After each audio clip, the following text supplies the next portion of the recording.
one of the most powerful moments in my life was that when I realized I can take the best of the people around me. Like there's some people, like I'm around people with amazing personalities. And when I was younger as a kid, I used to think, man, they're so cool. They have I love being around them. I wish I was more like that. There is a weird disconnect where most of us don't realize that the endearing qualities of other people, they're meant to be a beacon of light that says, hey, you're attracted to that, add that to your tool pouch. Watch what they're doing. Watch how tune into what you like about what they're doing and start to adapt that to you. We can do those things.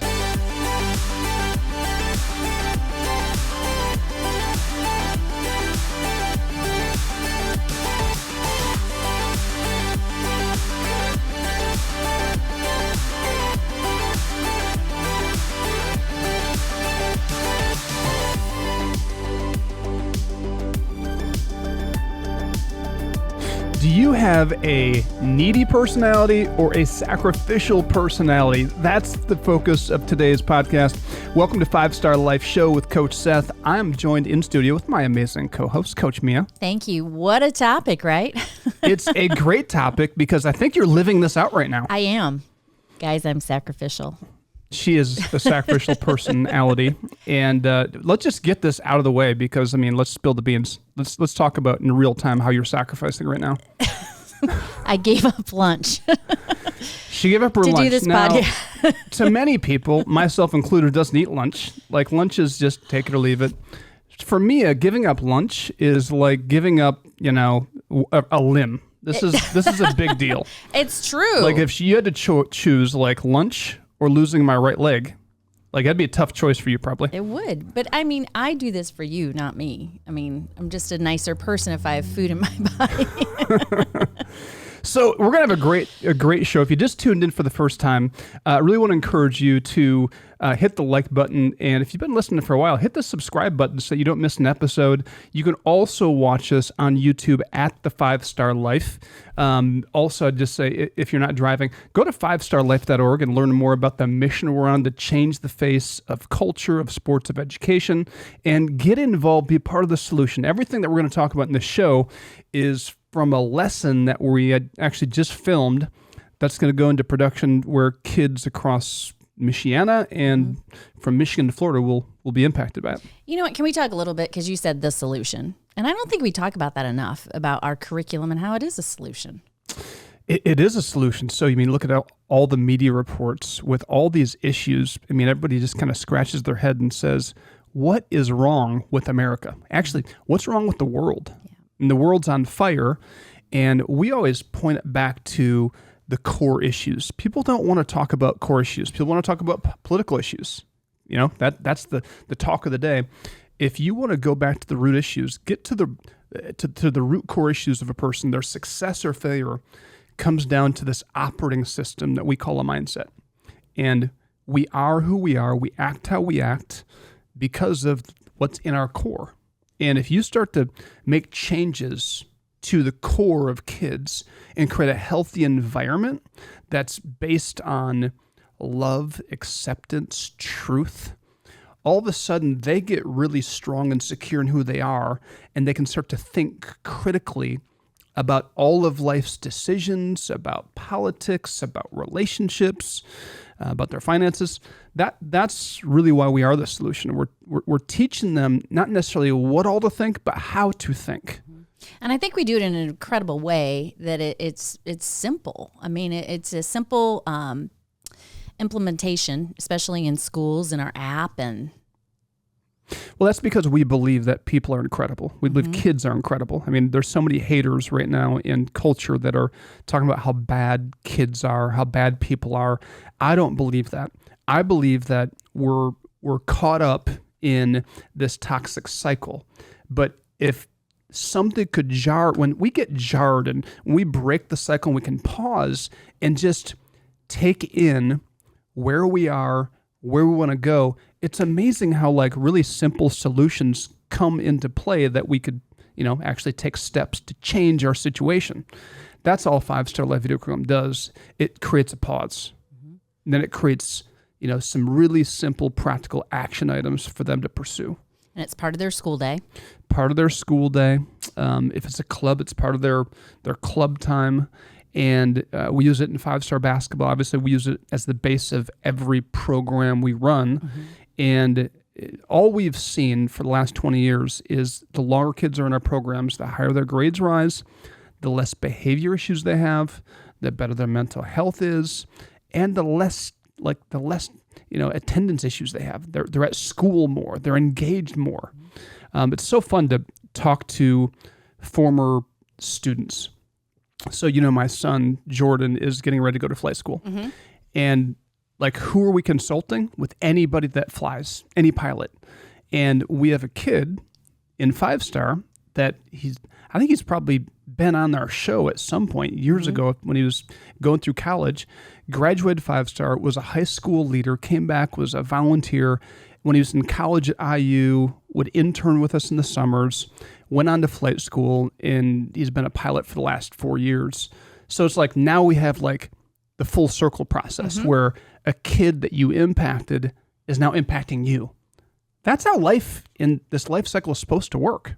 I love that part of what we do. And I just met with Megan, who was she in our first? Early on. Yeah, almost, yeah. But she's 29 and, in the workforce and just talking, about life. And it's amazing to, ask questions and learn from them. But there was a day that, they were learning from us. So, and they all say that phase of life, that 5-star life came in was so pivotal. And again, it's just gave them a pause and a reset and shifted their mindset and gave them this strong foundation. Then they're off and running, which is really fun. It is fun. All right. So today's focus, we're going to dive into how we are the solution. But we kind of in the intro, we talked about this idea because we're in this series talking about transformation, like a radical change in nature, in character, in appearance. Transformation, think metamorphosis. And so many kids that we talk to, and even adults, talk about the fact that they don't like their personality. And that's a real problem because if I don't like your personality, I can walk off the set. I can close the door, right? I can change that. If I don't like my personality, I'm stuck with me. Everywhere I go, I take me with me. There I am. And that's such a struggle for so many people. You imagine, I think we've all been there when you don't like who you are. That's a bad way to live. It is. And isn't there a Taylor Swift song that, I'm the problem, it's me? Do you know that song? I am ashamed to say I don't know that song. Or maybe I should say I'm proud to say. I don't know if, I knew you weren't going to know it, should... but that song just resonates because it's you know what? It's like your personality. I mean, you look at situations and you're like, what's the common denominator? And it's me. Mm-hmm. Yeah. And so the exciting part of this series, because it's not one of those series that points out all of our faults and just you're under the magnifying glass, so you end up feeling like garbage after you're done with the lesson. No, the whole point is to really reinforce consistently through this 7-lesson series that our personality, many people wrongly think that I am who I am. Right? That I'm stuck. This is me. Man, I don't like myself. I don't like that part of my personality, but it's just how I am. It's that's not even true scientifically. Neuroscientists have proven that our brain is so moldable and malleable. It has this plasticity about it. So we can shape and change our person. It's not, the older we get, the harder it is, but we can change and grow. Mm-hmm. And so we're teaching kids at 11 years old, at 16 years old, at 7 years old, how do I shape my personality? What personality characteristics will create a personality that I will like in myself and that will be able to be someone that you can impact the world and have good relationships, which is a core part of living a 5-star life. I think you do a great job of breaking it down for them, and you're really able to kind of study and kind of just dissect the parts of your personality, that you don't like and that you can, because sometimes it's not all of your personality that you don't like. It's just certain parts, I guess. Right. And I remember, thank you for the compliment, that actually ties right into something we're going to talk about later. That's, again, in the opener we talked about, you're either going to have a needy part of your personality, which we probably all have a little bit of that in there. That's just part of human nature. Mm-hmm. But if unchecked, it can become a major part of your personality. And that is one of the most repelling, abrasive things in people, right? I mean, the needy people we avoid. Or we can have, and this is an intentional choice, a sacrificial personality, where we're not focused on what we need. We're focused on others and helping meet other people's the needs of other people. So this is not necessarily a fun thing to think about. Like, nobody wants to picture themselves as needy. Yeah. But I want to set the table and just say, first of all, at our core, everybody, like, our two basic needs are love and acceptance. Human psychology, all the research, like, we all need to be loved. We all need to be accepted to give us a foundation. So this whole idea of being a needy person or a sacrificial person comes down to this idea of, like, it's about how we go about getting that love and acceptance. Needy people go try to take it. They're going to get it. Mm-hmm. They're trying to latch on. People who are givers, they get the love and acceptance, but they do it just because they're givers. They're sacrificing themselves just to give. As a result, they end up getting. So we'll take a quick commercial break, come back after this. On the break, go to 5starlife.org to learn more, to donate, to get involved, or even to look at bringing this video curriculum, this solution, to your community.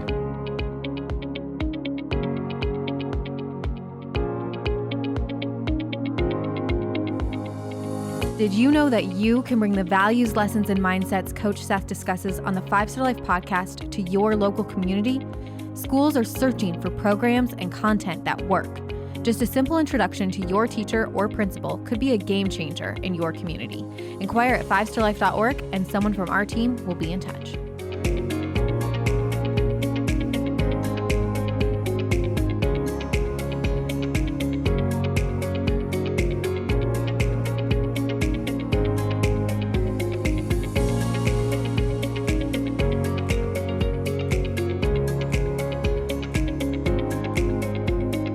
Welcome back to the 5 Star Life Show. I'm your host, Coach Seth, and I'm joined in studio with Coach Mia. Thanks, Seth.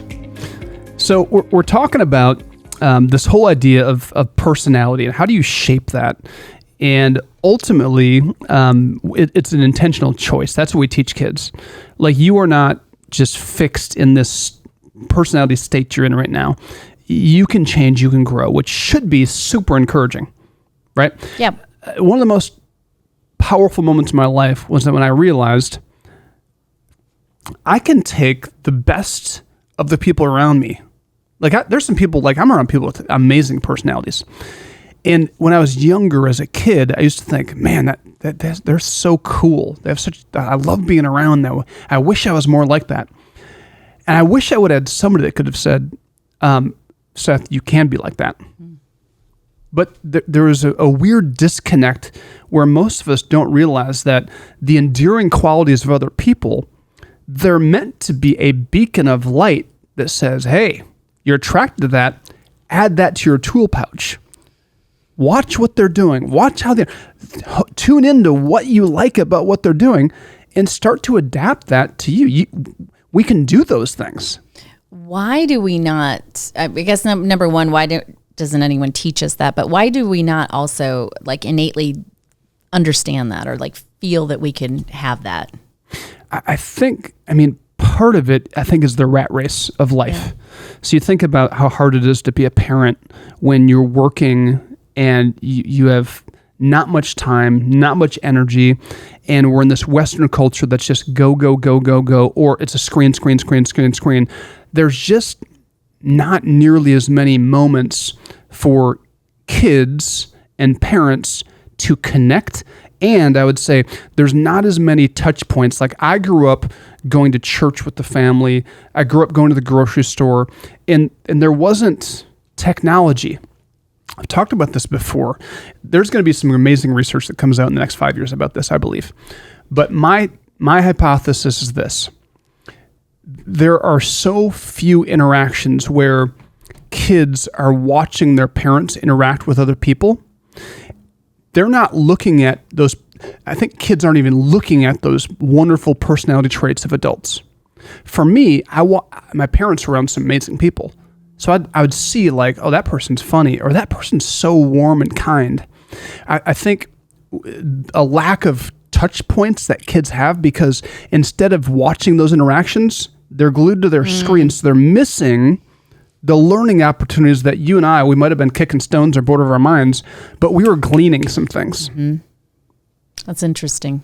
So I think that's part of it. The other part is, I think, just the pace. You have the pace of life. So I think sometimes parents are not dialed in, and we're not having conversations with our kids about their personalities. And I think part of it is just this big void of knowledge as parents. I think parents are doing the best they know how, but I don't think I wouldn't say it's like a majority of parents that understand what we're talking about. It's intuitive as I'm talking about. It's like, oh, that makes sense. I believe that. But I think it takes a pause to realize our personalities can change. And my kids, their personalities can change. I think often the parents that I work with a lot, you get to a point where you're frustrated with your kids. You're frustrated with their personalities. Instead of understanding like they're on a scale, they're progressing through life. And my job is to help point the way and to direct them. And so a lot of parenting with adolescents especially is just asking questions about like, okay, you just had a meltdown. Like, how did that feel? Is that who you want to be? You're raging, angry, mad right now. So it's tough as parents to not let that trigger you and not let that bring you up to a level, but just to bring it down and just ask them about, okay, is this how you want to deal with this? That's a great point, because, as you parent, you either escalate with them and then you lose it, and that's not the way to handle it.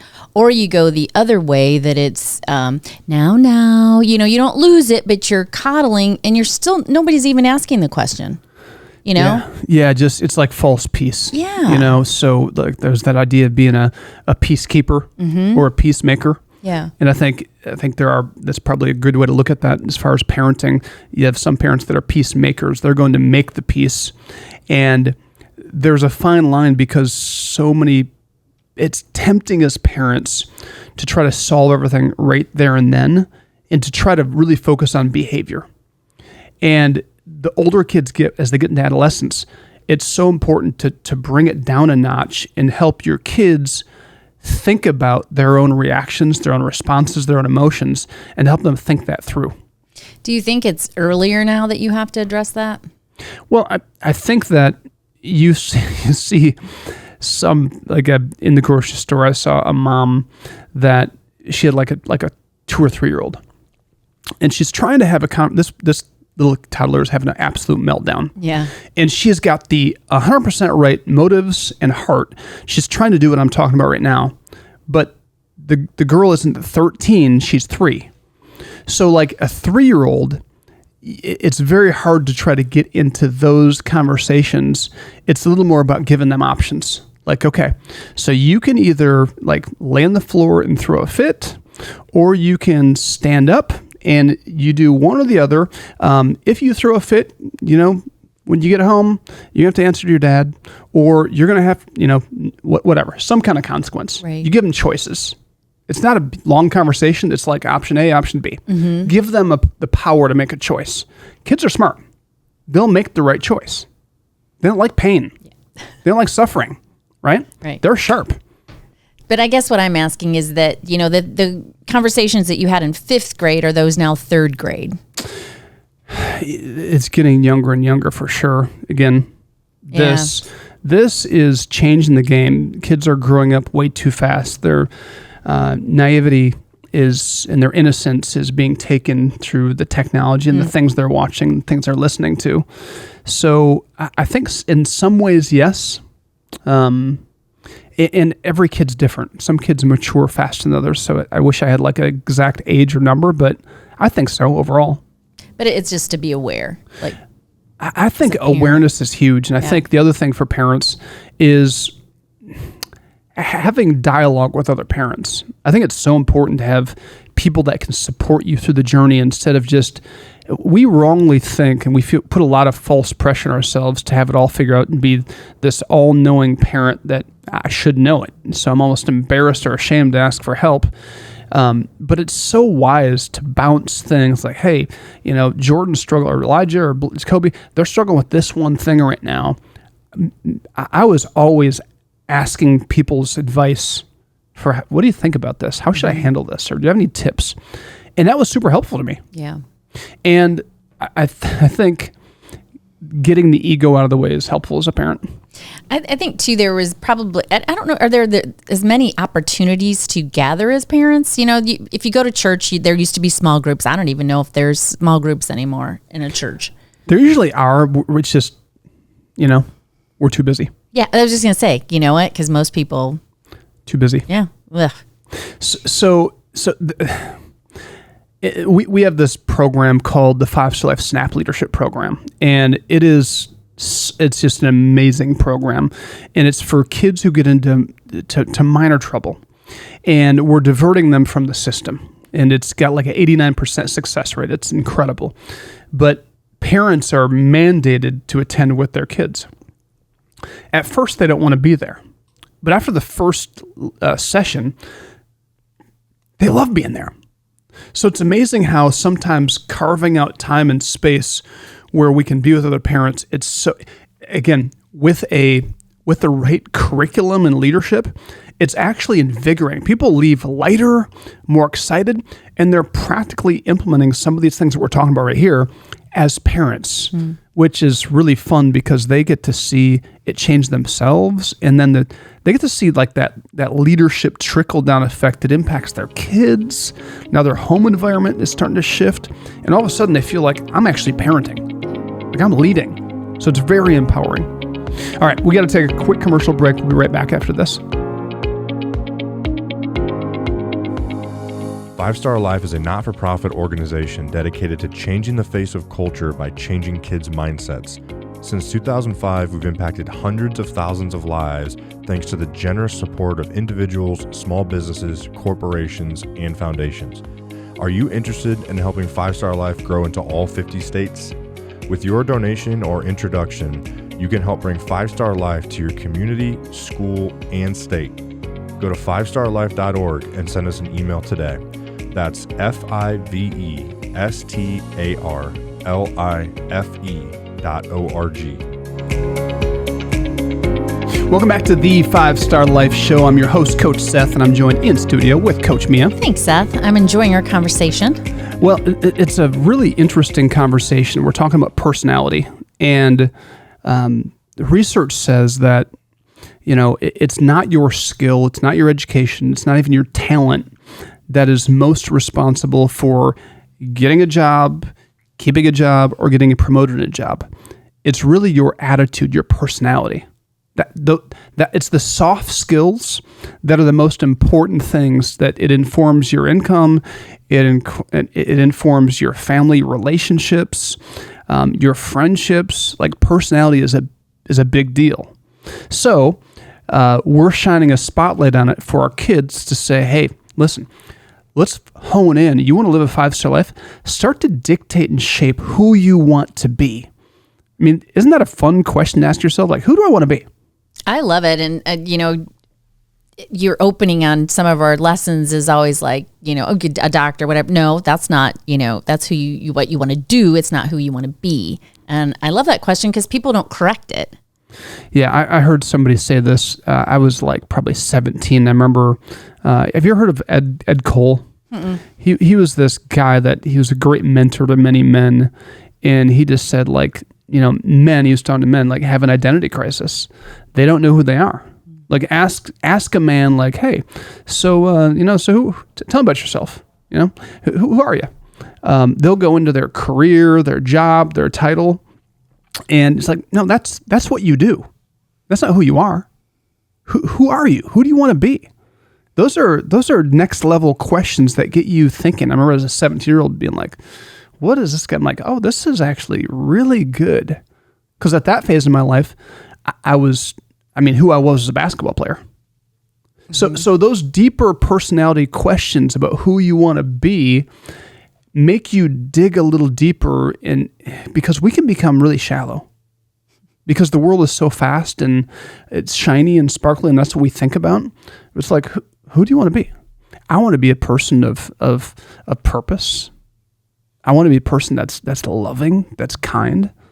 Like I want to be a person that has impact. Like I want to be a great father, great husband. Like that's that's more what represents who I am. Yeah. And so if that's who I want to be, wouldn't it make sense then to pivot and put more time into those things, into improving those areas of my life that I really want to focus on, right? Being the best version of me in those areas. Yeah. But you know what, it does take work. And it's not, I don't think that it's hard work, but I was listening to a podcast and it was all about like, what's your life's philosophy? And it's same concept. It's really like, where do you want to end up? But then when you start to backtrack and then it's like, well, how am I going to get there? What am I going to, what do I need to do to get there? And eventually you're changing, right? A part of you to get to your goal. But it's like, if you don't sit down and kind of break that down, you can't get there. And I think part of it for many of us is, again, we talk about the fast-paced culture. Some of that is some kind of a sick coping mechanism to not have to address maybe the things that we don't even want to think about. And I have found that it's very freeing to actually look at myself in the mirror, emotionally, socially, spiritually, and my character, take a hard look. Like I found that observing myself, who I really am and where I'm at in life is a foundational piece of being able to actually say, okay, who do I want to be and where am I at? This is where I'm at right now.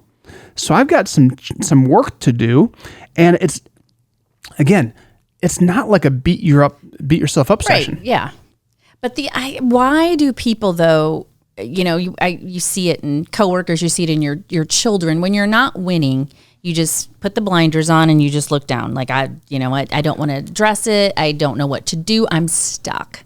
So how do you not find yourself there when you're dealing with your personality? I think it's so tough because we live in such a culture of criticism and comparison. So we're very harsh. And I think we're harsh on other people, but we're harshest on ourselves.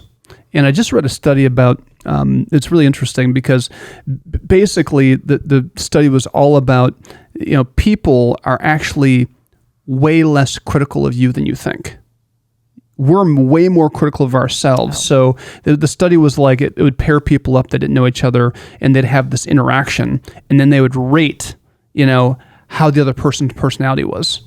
And every single situation, they were much more gracious to the person than they were themselves. And the other person was much more gracious to them. So people looked at them in a better light than they thought. Mm-hmm. Right? So it's that type of almost false criticalness. There's a lot of real criticism, a lot of real comparison, but it's hyperinflated. So that, the noise is so loud subconsciously, whether it's real or not on the outside, mm-hmm. that makes us want to avoid probably facing reality instead of saying, nah, I'm gonna take a look in the mirror and I'm gonna learn to love myself, but I'm gonna evaluate where I'm at, and I'm not gonna be so critical at myself that I can't even look at myself. Yeah, I think that's part of it. And so, how in this process that we're teaching kids, where do you start? I think in this, just we're drawing the lines of needy or sacrificial, right? Yeah. Or being a taker or being a giver. And so I think identifying what are the big bullet points that stick out in needy people, they're completely wrapped up in themselves. They're self-focused, often really lack confidence. This is, fueled from insecurity. Mm-hmm. And so they're clingy and they don't think about others. They think that their problems are far more, I think my problems are far greater than yours because I'm not thinking about you. Because you look confident. You seem like you've got it all together. You have everything you need. So you should help me.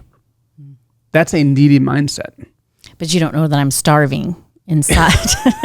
Well, in this case, I know that you are putting I on can't help the you. face, and you're sucking it up, and the world doesn't know it, but your stomach is growling. I can hear it a little Exactly. bit. So in this case, I actually know. So you're doing well. Okay. You passed the test. So it's identifying like, okay, am I needy, and am I seeking out love and acceptance through certain actions? Am I asking for people to validate me nonstop?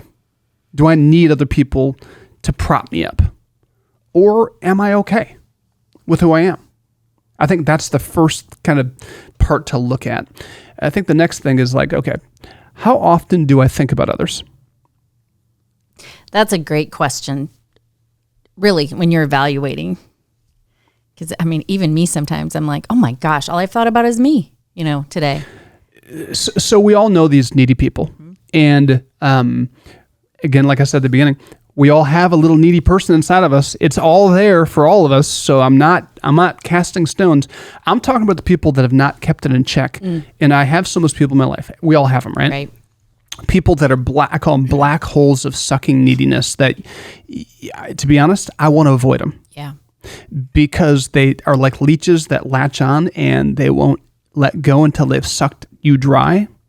And if you're not careful, you don't put boundaries up, you will actually hurt the needy people. You'll just be done. You'll just cut them off. But what I want to encourage people who are dealing with needy people, you maybe have them in your family, maybe in a friend group, set some healthy boundaries. So what's a healthy boundary? Well, a healthy boundary is how often they can come over, how often they can call. You don't have to respond to every call, to every text, to every response.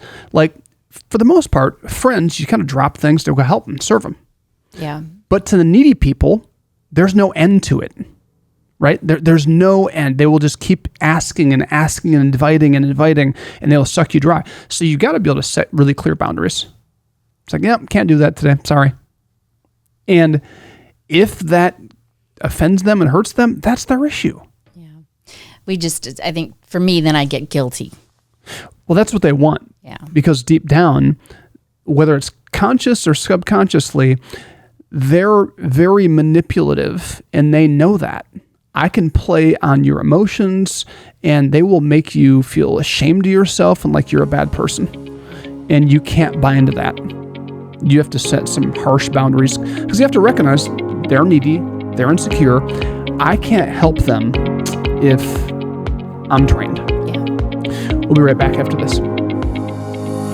5 Star Life offers year-round programs for kids at our 350-acre training facility that we call Summit. These programs focus on 3 core components. First, each program includes lessons from our curriculum that targets kids' mindset. Secondly, each program teaches a skill like equine, archery, blacksmithing, basketball, fishing, boating, and many more. Thirdly, our programs connect kids to mentors we call coaches who are trained to help kids live a 5-star life. Go to 5starlife.org to learn more or sign up your kids. Welcome back to the 5-Star Life Show. I'm your host, Coach Seth, joined in studio with Coach Mia. Thanks, Seth. Talking about how to transform your personality.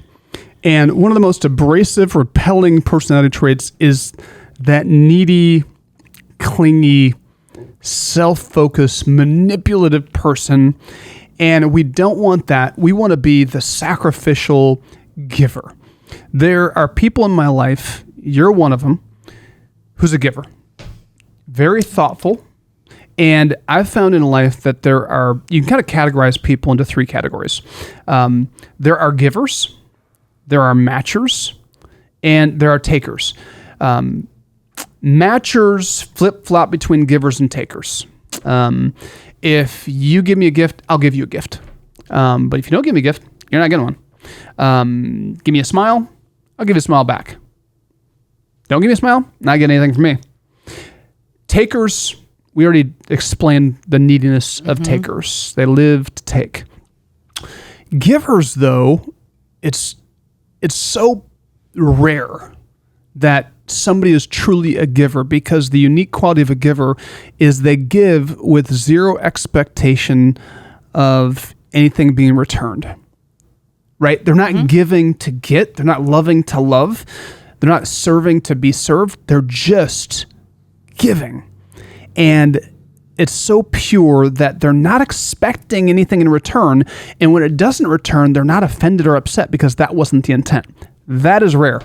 It is rare. And even I think too, I try to be a giver, but there are times that like those little voices haunt you that go, wow, they didn't remember your birthday, and you're like, yeah, but I don't want them to, I don't need anything.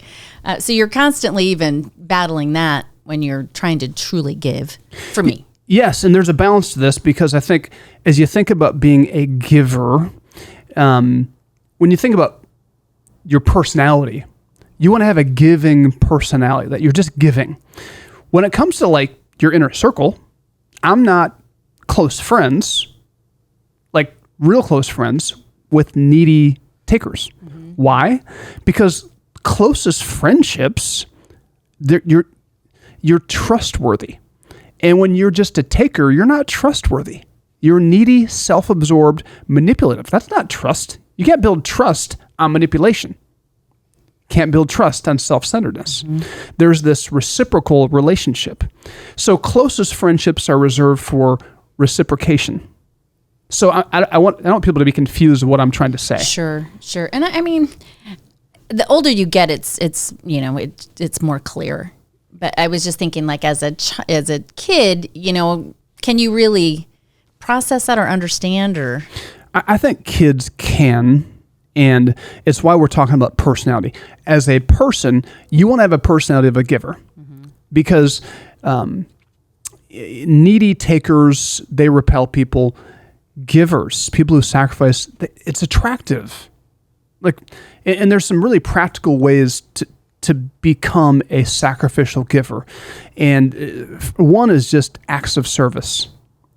So doing the dishes, somebody else made a mess and you're in the kitchen, you just take an extra 5 minutes to clean up their mess. Like, you're not doing it because you want them to do it for you, just doing it. Mm-hmm. That's a sacrificial act of service. That's being a giver. There's some of your life that they have a performance or they have something going on that is really important to them. And you make time to go support them. That's sacrificial, and that's just giving. And people feel really special when you show up to things that matter to them. Mm-hmm. So there's some really key things that you can do. You know what, too? I think as a parent, you can help your child understand that, too.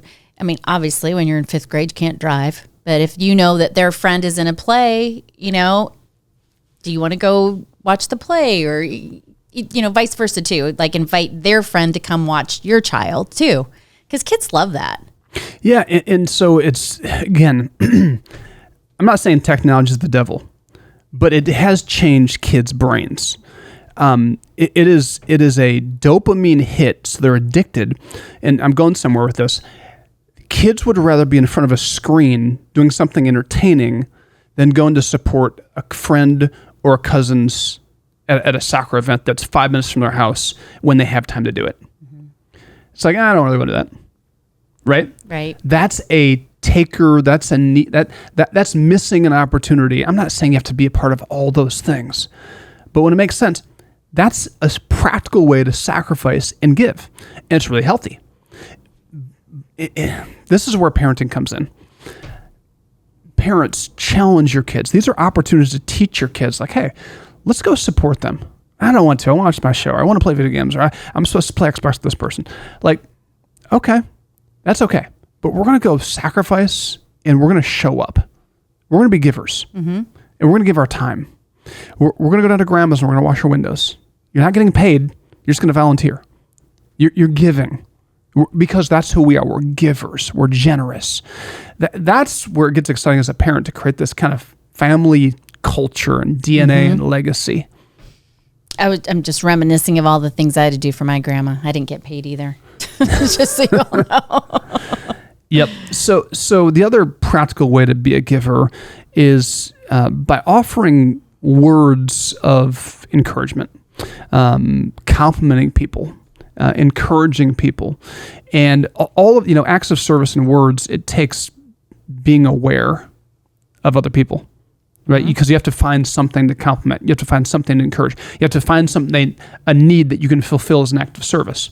So these are really practical, simple ways to kind of hack your brain, snap yourself out of the NPC mode of your life, and start to live. So as a parent, though, I think that's another thing that you can help your child learn and teach them. For sure. So one of the things that I started doing is I started to make it a goal to try to, throughout the day, like a part of my personality, I try to compliment people.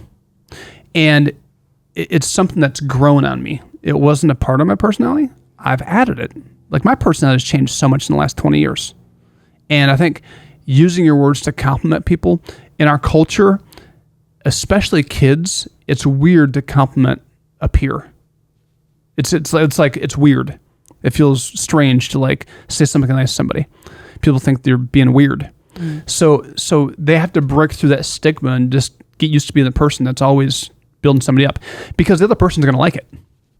They might make fun of you at first, but they're going to like it. Yeah. Because research said, I heard that for every one compliment we receive, there are 19 criticisms. It's so out of balance. From actual, like, said to us? Yes. Really? Mm-hmm. That's how rare we get complimented. Wow. Yeah. We get critiqued a lot. Yeah. We get complimented rarely. Not crazy? That is crazy. Yeah. And I think that was coming from, I think the true way to say that is by the time a kid's 18, over their lifespan, they've been criticized 19 times for every one time they've been encouraged or built up. Okay. And then we wonder why kids have some challenges with, feeling good about themselves. So we can turn that around. The last one is gift giving, which you're great at this. Just being thoughtful to give it can be a piece of gum, it can be a drink, it can be whatever, but giving gifts is probably the one I need to work, definitely the one I'm the worst at, that I haven't, I've got a little ways to go in that one. Oh, I think you do. You do a good job. Well, thank you. I think I got a ways to go. So you're a master. My wife is really good. Like, some people are a little more I'm more naturally the word person. It's easy for me to give compliments because I've been working on that for so long. Yeah. The gifts thing, yeah. Well, you can start with me. We'll practice. Yep. I will get some reps in with you. All right. So this show has been fun. You asked great questions, had some great input. And I just want to encourage our listening audience. If you thought this was, this interaction was helpful, just imagine how powerful this would be if these conversations, now drilled down 3 to 6 minute lessons for kids, would be something that would help your kids, your grandkids. So I want to encourage you to reach out to us. If 5-Star Life video curriculum is not in a school near you, help be kind of a catalyst to make that happen. Reach out to us at 5starlife.org. Thanks so much for tuning in. Make sure to like this, subscribe to this, and we'll see you next week, same time, same place. 5-Star Life.